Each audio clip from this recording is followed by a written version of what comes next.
Thanthi TV podcast powered by India's number 1 gold buying company Attica gold company. இந்திய மற்றும் அமெரிக்க உளவுத்துறை சேர்ந்து அணுசக்தியால இயங்கக்கூடிய ஒரு உளவு பார்க்கும் கருவியை இமயமலையில் தொலைச்ச கதை தெரியுமா? உங்களை ஆச்சரியத்திலையும் அதிர்ச்சியிலையும் ஆழ்த்தக்கூடிய அந்த உண்மை கதையை தந்தி டிவியின் பாட்காஸ்டில் பார்க்கலாம். வழங்குவது நான் வினோதினி முத்துராமலிங்கம். அப்படியே டைம் டிராவல் பண்ணி 1960களுக்கு போவோம். உலகம் பனிப்போர்ல சிக்கி இருந்த காலகட்டம் அது. அமெரிக்காவும் ரஷ்யாவும் யார் முதல்ல நிலவுக்கு போறது அப்படிங்கிறதுல மட்டும் முண்டியடிக்கல, உலகத்திலேயே யாரு பெரிய நாட்டாம அப்படின்னு காட்டிக்க பயங்கரமா போட்டி போட்டுக்கிட்டு இருந்த சமயம்.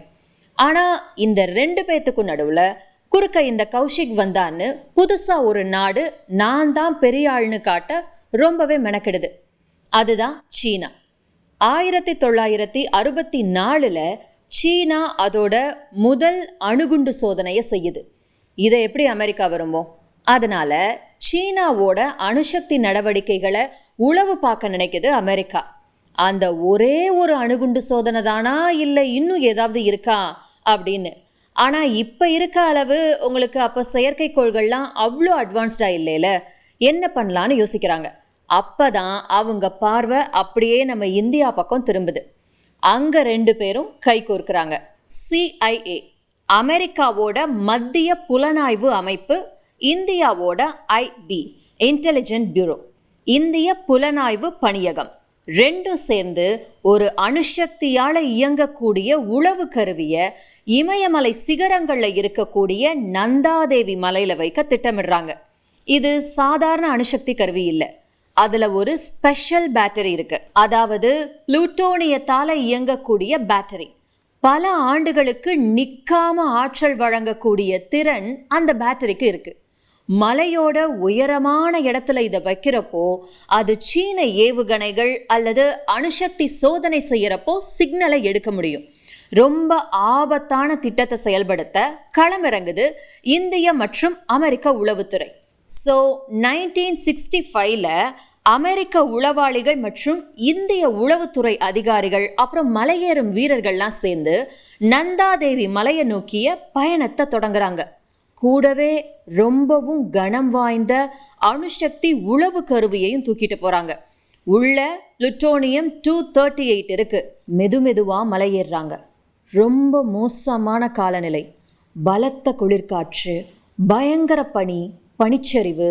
நினச்சி பாருங்க, இவ்வளவுக்கும் மத்தியில் அவங்க மேலே ஏறிக்கிட்டு இருக்காங்க. திடீர்னு ஒரு பெரிய பனிப்புயல் ஒன்று தாக்குது. 2 வாய்ப்புகள் தான் இருக்குது. ஒன்று வந்த வழியிலேயே திரும்பி போகிறது, இல்லை பனிப்புயலில் சிக்கி சாகிறது. வேற வழியே இல்லைன்னு பின்வாங்குறாங்க. அவங்க இறங்குறதே சிரமம், இதில் அவங்க தூக்கிட்டு போன அணுசக்தி உளவு கருவி வேற ரொம்ப கனமாக இருக்குது. அவ்வளவு புயலுக்கு மத்தியில் அதை மறுபடியும் தூக்கிட்டு போகிறது அப்படிங்கிறது முடியாது அப்படின்னு சொல்லி அங்கே மலையிலேயே வச்சிடுறாங்க. கயிறெல்லாம் கட்டி ஒரு இடத்துல பத்திரமா இருக்கிற மாதிரி வச்சுட்டு அந்த இடத்த மார்க் பண்ணி வச்சுட்டு வர்றாங்க. பின்ன அது என்ன துணிமணி லக்கேஜா? வெயிட்டாக இருக்குன்னு சொல்லி அங்கேயே அசால்ட்டாக விட்டுட்டு வர. அதனால் ரொம்பவே சேஃப்டி பண்ணி எல்லாம் பார்த்து பண்ணிட்டு தான் வர்றாங்க. Nuclear powered device. ஸோ எங்கே வச்சோம் அப்படிங்கிற இடத்தையெல்லாம் குறிச்சிட்டு நிலைமை சீரானோடனே மறுபடியும் வந்து எடுத்துகிட்டு போய் பொருத்த வேண்டிய இடத்துல பொருத்திடலாம் அப்படின்னு நினச்சிட்டு திரும்பி வந்துடுறாங்க. பயங்கர ஷாக் எல்லாத்துக்கும் மறுபடியும் அங்கே போய் பார்க்குறப்போ. ஏன்னா அந்த உளவு கருவியை காணோம். காற்றுல கரைஞ்ச மாதிரி மாயமாக மறைஞ்சிருச்சு. கண்ணை கட்டி காட்டில் விட்ட மாதிரி இருந்தது எல்லாத்துக்கும்.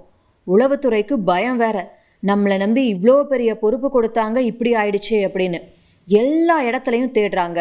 பனிப்பாறையில், முகடுகளில் எங்கேயாவது சிக்கி இருக்குமோ அப்படின்னு எல்லா பக்கமும் தேடினாங்க. ஆனால் எங்கேயுமே கிடைக்கல.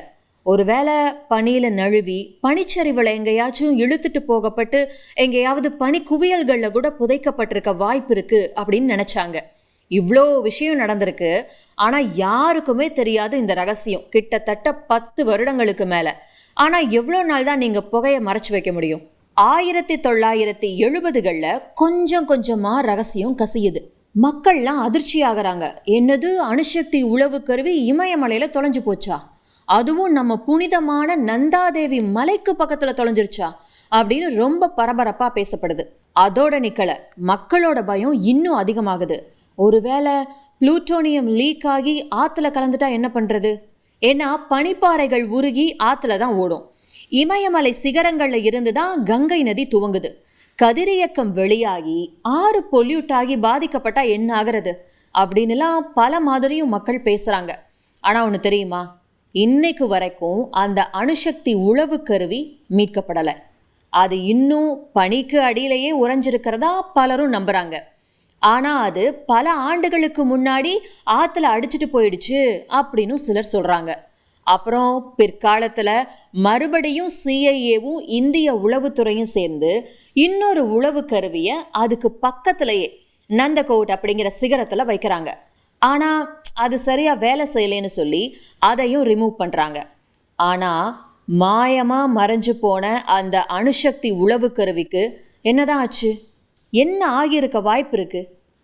இன்னமும் எங்கேயாவது இமயமலையிலேயே புதஞ்சிருக்கலாம் ஒன்று, இல்லை பனிப்பாறைகள் உருகுனா அந்த கருவி வெளியில் வந்திருக்கும்ல, ஸோ ஆத்தோடு அடிச்சுட்டு போயிருக்கலாம்.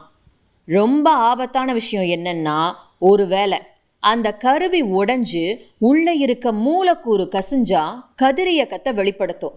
கங்கை போன்ற ஆறுகள், அதை பயன்படுத்தக்கூடிய மனிதர்கள், விலங்குகள், விவசாய நிலங்கள் கடுமையாக பாதிக்கப்படும். இல்லை அதை கண்டுபிடிக்க மறுபடியும் முயற்சி பண்ணியிருக்கலாம்.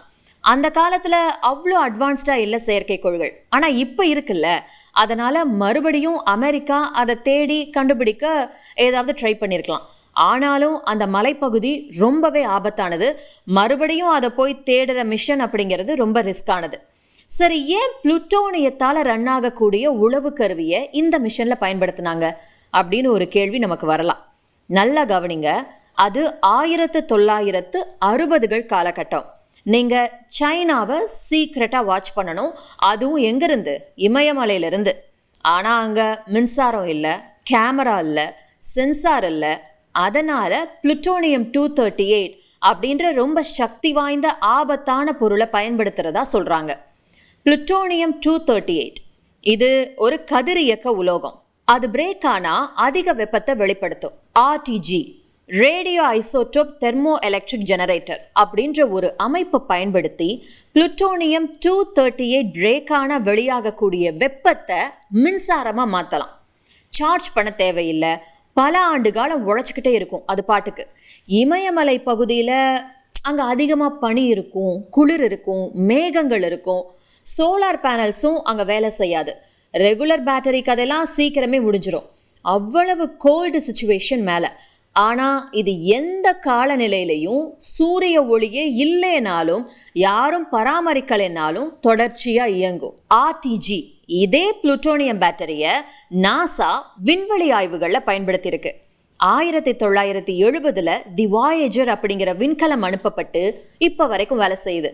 நாசாவால் 2020 அனுப்பப்பட்ட மார்ஸ் பெர்சவரன்ஸ் ரோவர், இதுலையும் ஆர்டிஜி இருக்கு. சீனாவை உளவு பார்க்க அமெரிக்காவும் இந்தியாவும் யூஸ் பண்ண அதே டெக்னிக் இப்போ மார்ஸை சுற்றி வலம் வந்துகிட்டு இருக்கு. உத்தரகாண்டில் பனிச்சரிவு விபத்துகள் நிகழ்றப்பெல்லாம் இந்த அணுசக்தி உளவு கருவி வெடிச்சதால தான் அப்படின்னு ஆதாரம் இல்லாமல் சில தகவல்கள் பரவுற அளவு மக்கள் இது மேலே அவ்வளோ அச்சத்தில் இருக்காங்க. நந்தாதேவி மலையில் ஒரு கோஸ்ட் மாதிரி மறைஞ்சு போயிருக்கு அந்த உளவு கருவி. இது ஒரு ரகசிய மிஷன், தோல்வியில் முடிஞ்சிருச்சு அப்படின்னு மட்டும் ரொம்ப சிம்பிளாக சொல்லிட முடியாது. அணுசக்திங்கிற விஷயம் எவ்வளவு கவனமாக கையாளப்படணும் அப்படிங்கிறதுக்கு ஒரு எச்சரிக்கையாக தான் இது பார்க்கப்படுது.